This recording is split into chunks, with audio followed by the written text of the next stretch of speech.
So hello everyone, welcome today. This is a Ladybird guide to GA4. I'm completely unnatural at public speaking, so I'm going to start off with a joke. So, which ChatGPT wrote for me, because that's how technical I am. So, why does GA4 like tourism? I don't know, why does GA4 like tourism? Thanks, Hayley. Because it loves tracking unique visits. And if you don't find that funny now, you will by the end of the presentation, I promise. So I'm Daisy, I'm head of measurement at Fountain. I've been a web developer for 10 years and I've been specialising in analytics for around 6. And generally speaking, my day-to-day job is helping people and technology communicate. So I take big ideas and break them down into simple, digestible chunks. And this is Lee. Thanks, Daisy. Hi, everyone. So yes, I'm Lee. I'm a senior digital marketing consultant. I've worked on paid media campaigns for over 7 years now, including a few travel clients as well. And to generate results for my clients, it is crucial that I can see how people are interacting with websites. So hello, website measurement. That was reassuring. So yeah, we are from Fountain, a data-driven strategic marketing agency based here in Norwich. We're B Corp, award-winning, lots of awards. There's loads on the website if you are interested in checking it out. Oh, if you want to know more about them, Hayley, our marketing manager, is right here, so she will wax lyrical. We've helped organisations and businesses in the travel industry. Today we're going to talk about some relatively new software. We're going to try and keep the jargon out and focus on how you can get the most out of this new software. Which is GA4. So yeah, we're here to look at GA4, and it is a big change from anything that we've experienced in the past. So I take it you've probably all had this experience. Universal Analytics was sunset at the middle of this year, and it felt like we were forced to either swap it or drop it. Like we were all made to move over to this new platform, and it was big and it was scary. I think everyone pretty much either stuck their head in the sand or, sorry Lee, I'm skipped on, either stuck their head in the sand or had to kind of muscle their way through to trying to get this to work. And we kind of want to say that change can be scary, but it can also be an opportunity. So this is different from anything, it's different than anything before. And once we get through the confusion of the new terminology and the new layout, it is an opportunity to make things better. We don't want you to be scared, we're here to empower you, and we want you to leave here today with an opportunity in mind of how to make this analytics platform work for you. And this is how we're going to do that today. Thank you very much, Lee.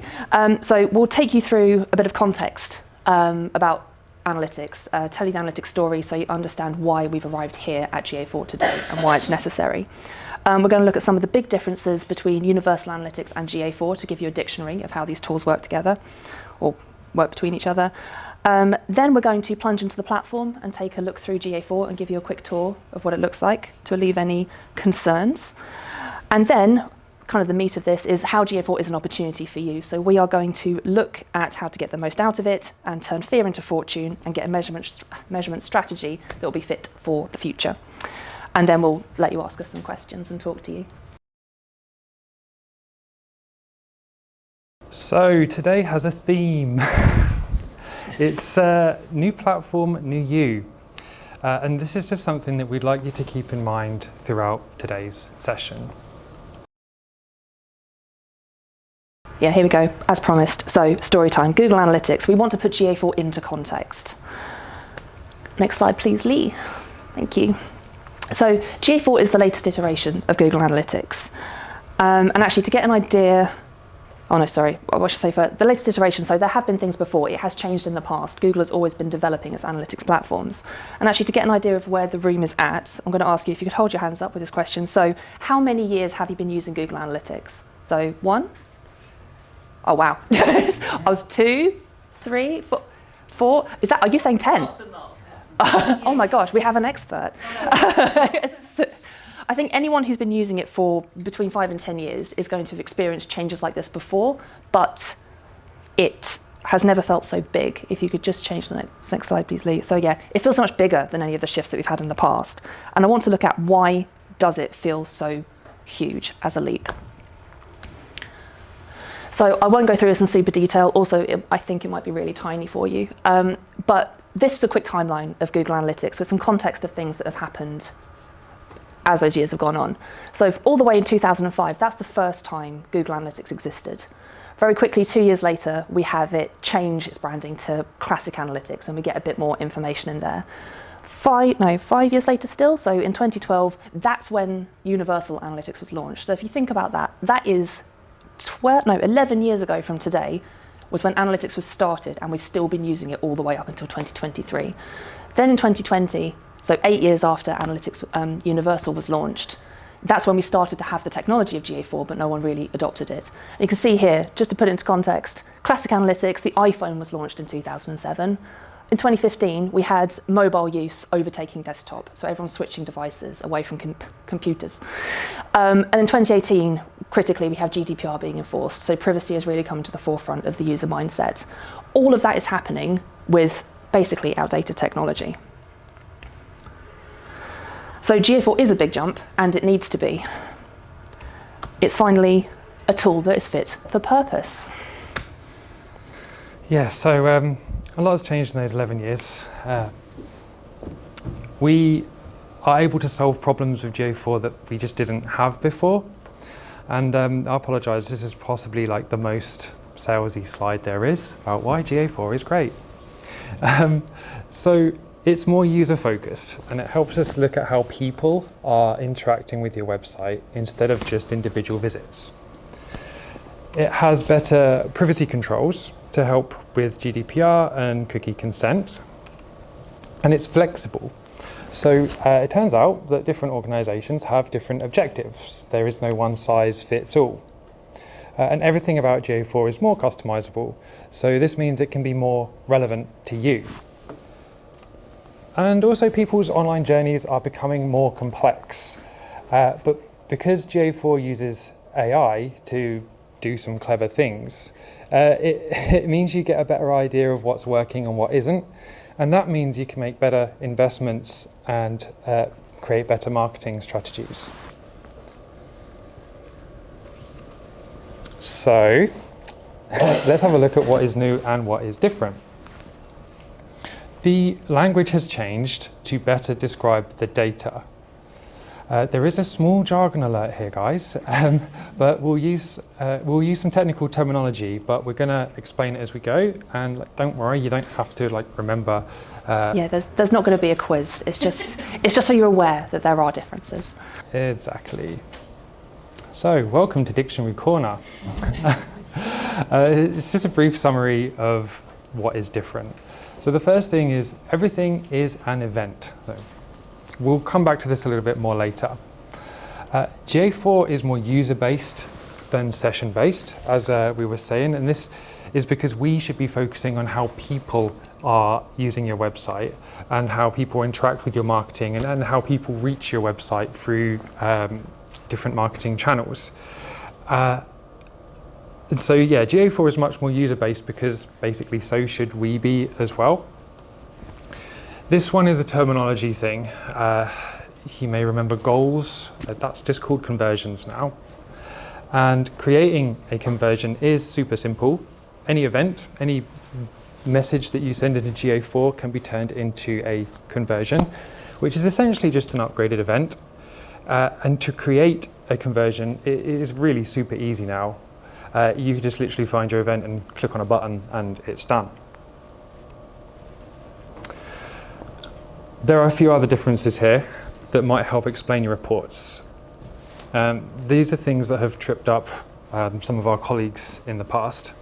So engaged users replaces users. So what I mean by this is when you see users in the report, it's not the users that we're used to, it's actually engaged users.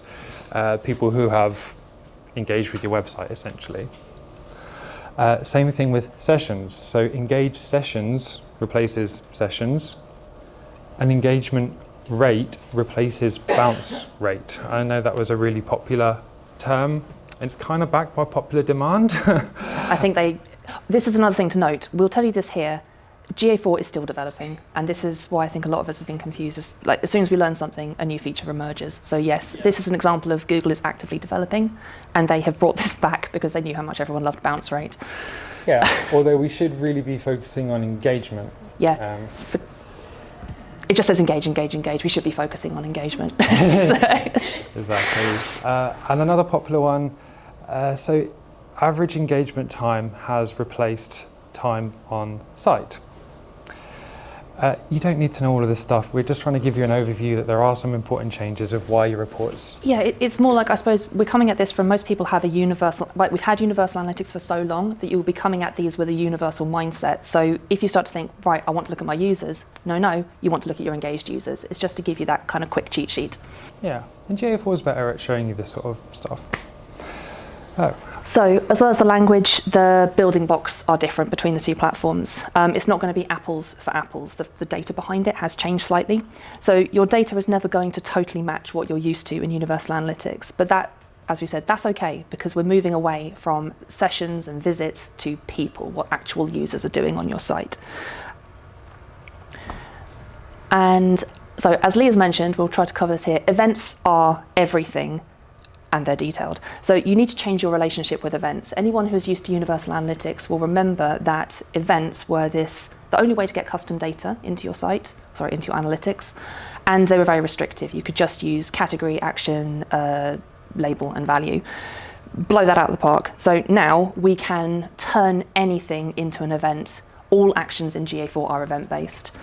And on top of that, I should give you an example, shouldn't I? So if you wanted to, for example, track an outbound click maybe to a sponsor, you could call that sponsor click. There's nothing stopping you from labeling things really semantically in a really clear way that's going to work for your business.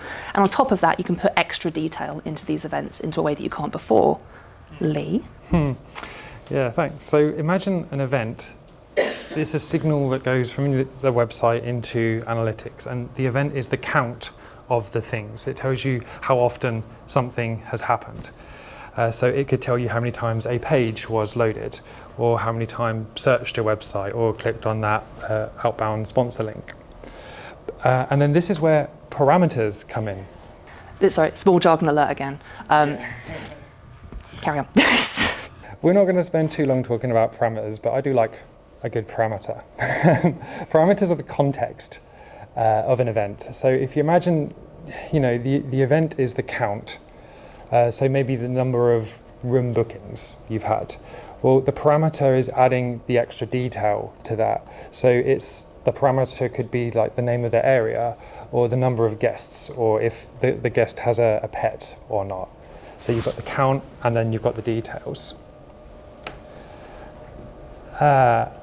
Also, a nice feature of GA4 is that a lot more of these actions are measured automatically just from installing the tag onto your website. So a lot of the automatic things included already are things like scrolling the page, clicks through to other websites. If you've got like a search box on your website and you use that, if people interact with videos on your website, they download a file, and also form interactions.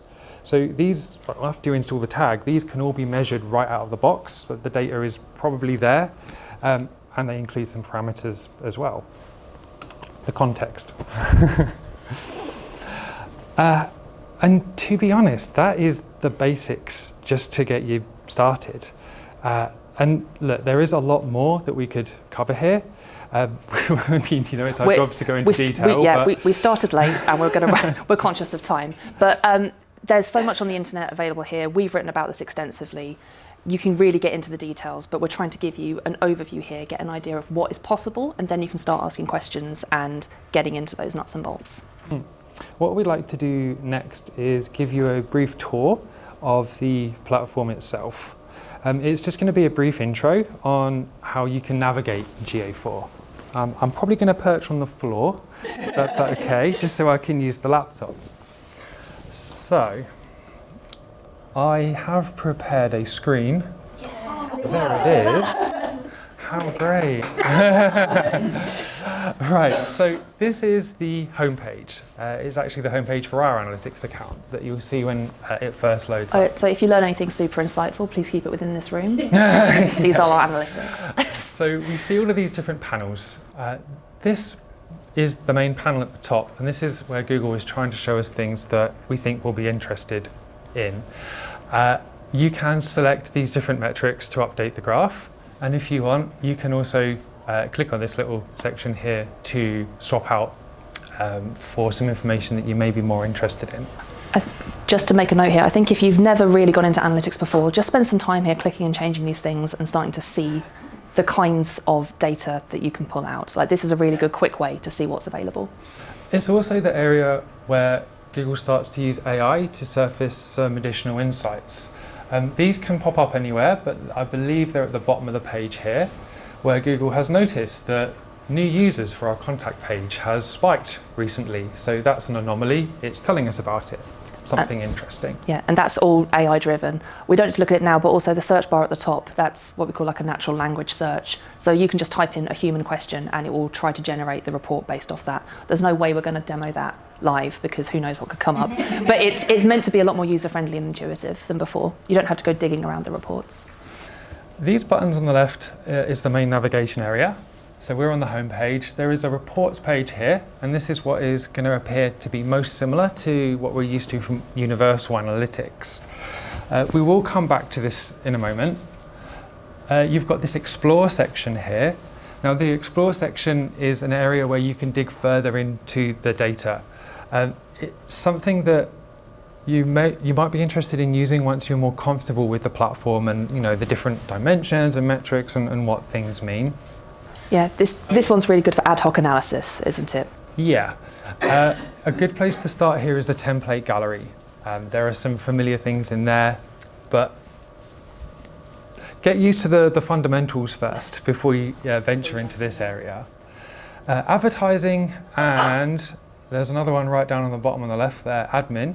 These are more special areas. We're not going to look at them much today. We're going to focus more on the reports section. So the first thing you'll notice here is, well, what I'd like to talk to you about anyway, is the menu on the left. It looks quite different to before, and this is basically because it's so customizable. So you can set this to be whatever you want it to be. Yeah, I think just to mention as well, if you haven't done any work inside your analytics, you might have started with just this top, like you might just start with life cycle or something with Search Console.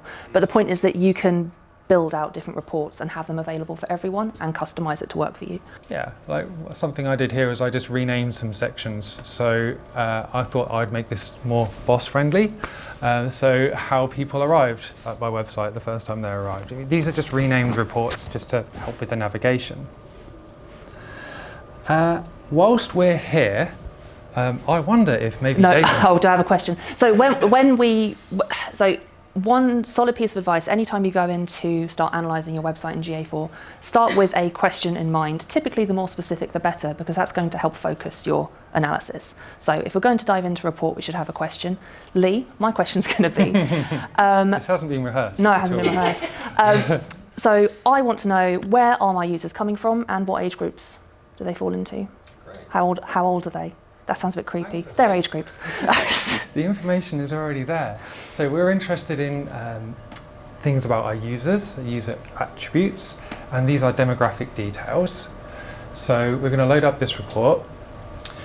It does default to countries in this first column. Yeah, country's too specific for me. I want town, please. No problem. Because like many of the other reports in here, you can customize them on the fly. We're just going to swap out town and city for, country for town and city. And then you also want to know the age groups. So we can add more information with this little plus box here. In here, there's lots of options, as you can see, but we're interested in age. So by adding this in, we can see that actually recently Google has been able to tell us that, we're getting so that's really that's ugly. I want to focus on London. Can we just focus in on London, please? Yeah, okay, so one way you could do this is with the little search box. If I type in here, it's going to search the first 2 columns there and just tidy up that graph. Great. You can do this on most of the reports in here, and like the point of today isn't really to talk to you about how to use GA4, it's more talking about the benefits that it can bring to you. And we will have question time at the end if you have any other specific questions. There is something that I wanted to show you. Earlier I mentioned about conversions, which are the new goals, and I was like, oh, it's so easy to turn an event into a conversion.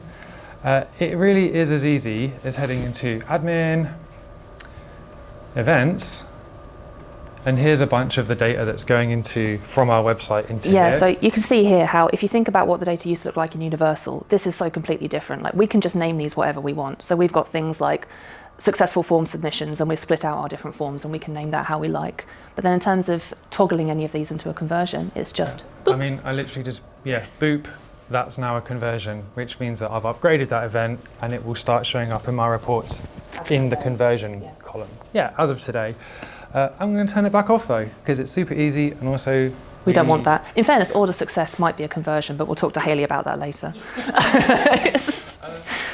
The point of this is just to give you a brief overview. Like, it's worth having a look in GA4, play around, and you're not going to break stuff. And you're not going to know until you have a go and get your hands dirty. Exactly, and going with a question. If you just go in and you just want to see what it tells you, you're probably going to get a bit stuck there. It's always better to go in with a specific question and work out how to solve it, or even try the box at the top, that AI-driven box. Fab, thanks Lee. Can we snap back to the presentation? Yeah, I'm going to make it super snappy. Excellent. Also, I put a placeholder slide in. Wait for it. That happened. Carry on. So now that we know kind of what we're working with, we want to ask you, what are you measuring and why? Because it's all about you, and different organisations are measuring different things and they have different objectives. So we've kind of touched on this, but we're trying to provide you with tools and not rules. We don't want to tell you what to do, but we want to give you a set of equipment to help plan out how best to utilise things. And especially, I think, shifting from Universal Analytics to GA4, we're so used to being in quite a restrictive box, it's hard to think outside of it once we've got this new kit. And you need to start feeling comfortable with that freedom. I'd say that's one of the biggest hurdles we've had with our migration, is thinking, holy moly, we can just do whatever we want. It's not holding our hand anymore. So data is our friend. We want to get as much of it in a privacy conscious way as possible. Next slide, please. And most specifically, your data is going to tell your story. And this data is going to influence your brand and brand decisions. So understanding your analytics is going to better inform you what your users are doing and how to influence their behavior. I suppose that's the digital marketer in me coming out. So we want you to understand and engage your audience through your data. So please. So this is kind of the key takeaway I want you to have today, is this sort of action plan of, right, I've got this thing, how am I going to start to figure out what I want to put into it, how to put what I want into it. So, but start with your business goals. So what are your business goals? What is important to you? Everyone's going to have something different, and you need to start with that end in mind. Like, what are the big objectives? Next slide. Oh, there we go. It's there. Thank you. So once you have an idea of that, you need to think about what is your audience doing, and we can break that down into big actions.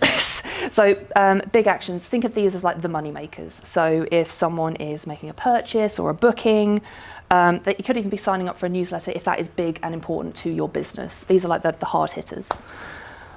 Then we have the smaller actions. So if you think of these as the steps along the way to that big action. So these could be things like engagement. We're talking like searches on the site, button clicks to interesting places, PDF downloads, that's tracked automatically at the moment. Those are all useful small actions that you can measure.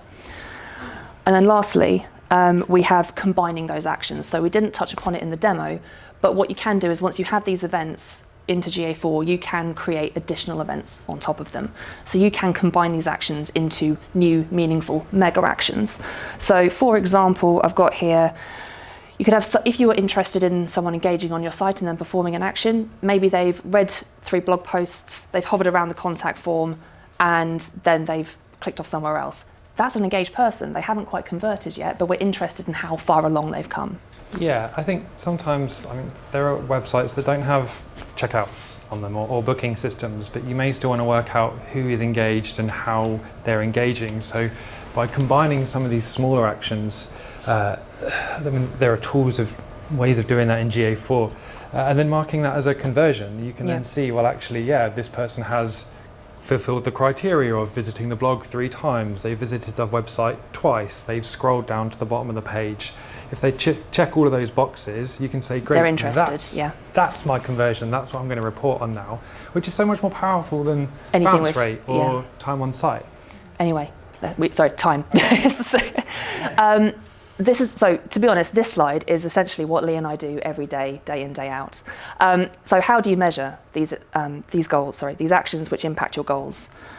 You've got your action plan. How do you implement it? And we can't give you all the tricks and tips here because it's too much. So first up, though, get a details person to do it. If you are big fluff, Hayley, she wants to, in the nicest way, you want to get someone like me or Lee to do this. Someone who's going to pay attention, tick boxes, make sure that everything is done and keep track of it.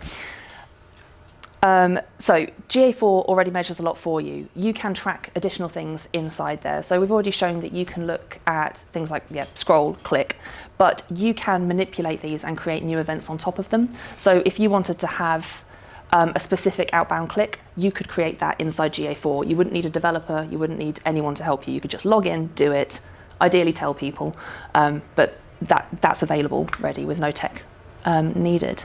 If you want to go a bit deeper, you can use Google Tag Manager. So that gives you, again, a very kind of visual interface for measuring things without the need of a developer. It does need to be on your site, but it lets you track the more specific actions. So more granular form tracking, I suppose, or possibly scraping additional information off the page.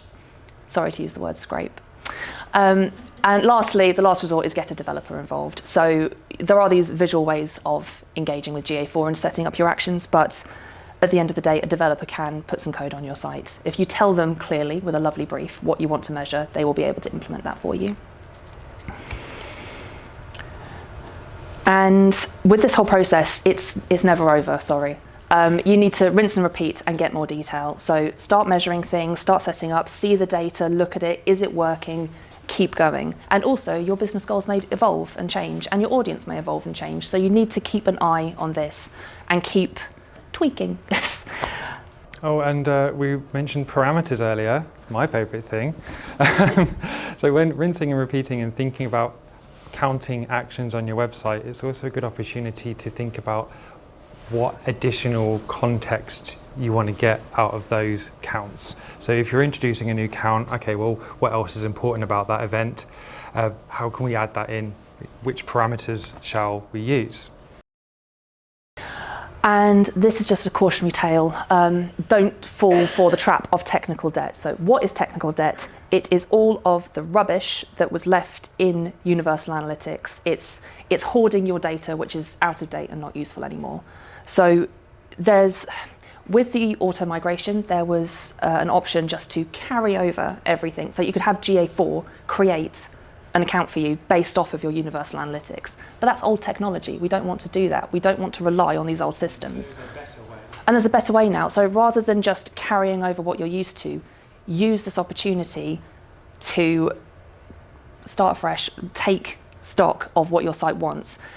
Bringing this kind of rubbish over could slow down your site, it might confuse your analytics, and it's just irrelevant to you now. There we go. Oh no, this is me. I've kind of said it, but yeah, so it's new platform, new you.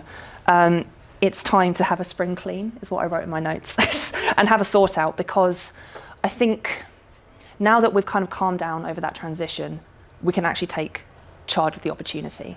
And since we're not, I imagine everyone now, if you're using analytics, you've already got the base metrics, but this is a good chance with a nice clean slate to start feeding in that new interesting information that you care about.